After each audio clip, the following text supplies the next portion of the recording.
सभी को राम राम और सादर प्रणाम। आज हम आपको लेकर आए हैं जींद जिले स्थित पांडुपिंडारा तीर्थ। इस तीर्थ का महाभारत काल से ही बड़ा महत्व रहा है। जैसा कि आप मेरे पीछे देख पा रहे हैं, इस तीर्थ का मेन गेट और यहाँ पर श्री कृष्ण भगवान की दिव्य मूर्ति की स्थापना की गई है, जो कि आप देख पा रहे हैं।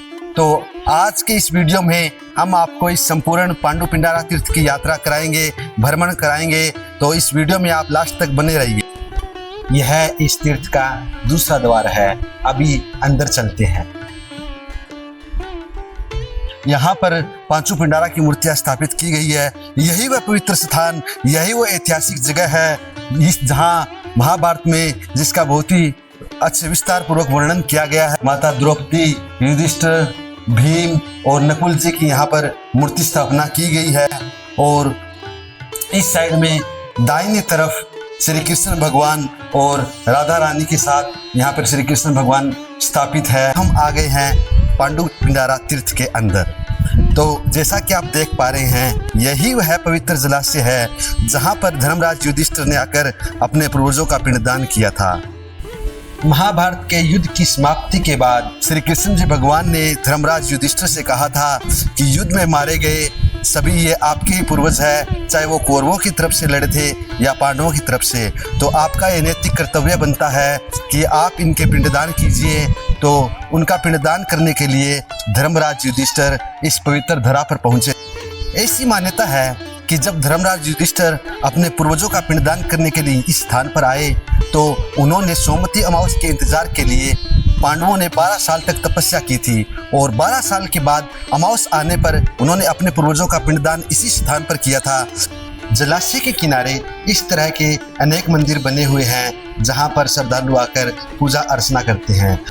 सामने जो आप देख पा रहे हैं, यह वही मंदिर है जहां पर आकर पांडवों ने सबसे पहले इसी मंदिर में आकर पूजा की थी और सोमवती अमावस्या के इंतजार के समय इसी मंदिर में अपना समय व्यतीत करते थे। अब आपको लेकर चलते हैं एक अन्य घाट पर। आपको बता दें कि इस तरह के बहुत सारे घाट इस सरोवर पर बने हुए हैं, जहां पर महाभारत काल से परंपरा चली आ रही है कि लोग अपने पूर्वजों का पिंडदान करने आते हैं ताकि उनकी आत्मा को मोक्ष मिल सके। आप इस पवित्र धाम की सुंदरता देखिए, कितना अद्भुत और दिव्य नज़ारा आपकी आंखों के सामने है। और ये मंदिर यहाँ पर शोभा में 4 चांद लगा रहे हैं। यहाँ सोमवती अमावस्या को या अपनी कनागतों के अमावस्या को पिंडदान ज्यादा होता है। अच्छा जी।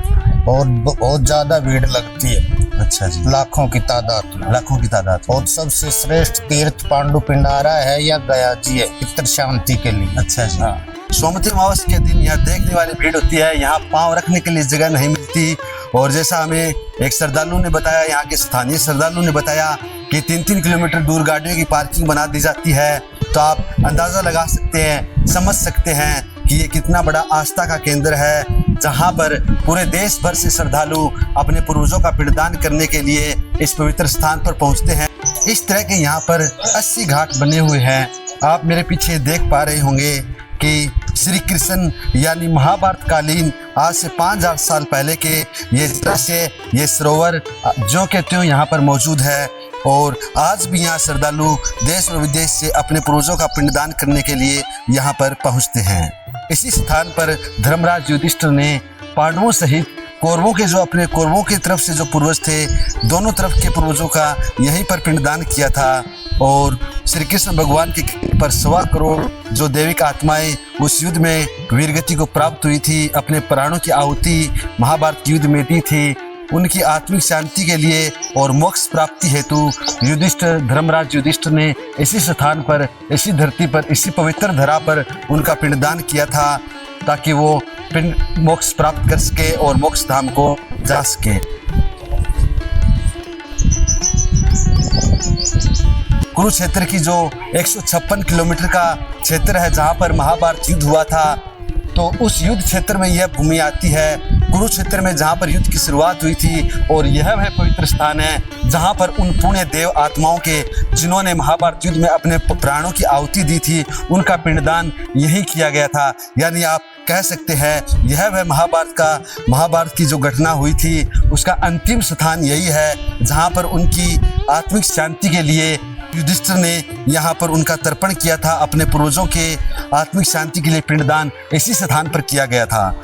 और आपको बता दें कि जैसा कि हम आपको भ्रमण करवा रहे हैं कुरुक्षेत्र के 156 किलोमीटर के उस क्षेत्र का जहाँ पर महाभारत से संबंधित सारी घटनाएं घटित हुई थी, तो उसी कड़ी में यहाँ आपको लेकर आए हैं पांडु पिंडारा, जहाँ का भ्रमण हमने आपको कराया। इस स्थान की जितनी महिमा की जाए उतनी कम है, क्योंकि ये स्थान साक्षी रहा है। भगवान श्री कृष्ण ही युधिष्ठिर को इस स्थान पर लेकर आए थे और भगवान श्री कृष्ण के आह्वान पर, उनके कहने पर और उनका कहना युधिष्ठिर ने मानकर अपने पूर्वजों का, कौरवों और पांडवों दोनों तरफ के पूर्वजों का पिंडदान इसी स्थान पर किया था और तब से परंपरा चली आ रही है। आज के वीडियो में इतना ही। हमको नेक्स्ट वीडियो में हम आपको लेकर चलेंगे किसी अन्य धार्मिक स्थान पर और उनका पूरा भ्रमण कराएंगे। तो चलते हैं। जय हिंद, जय राम।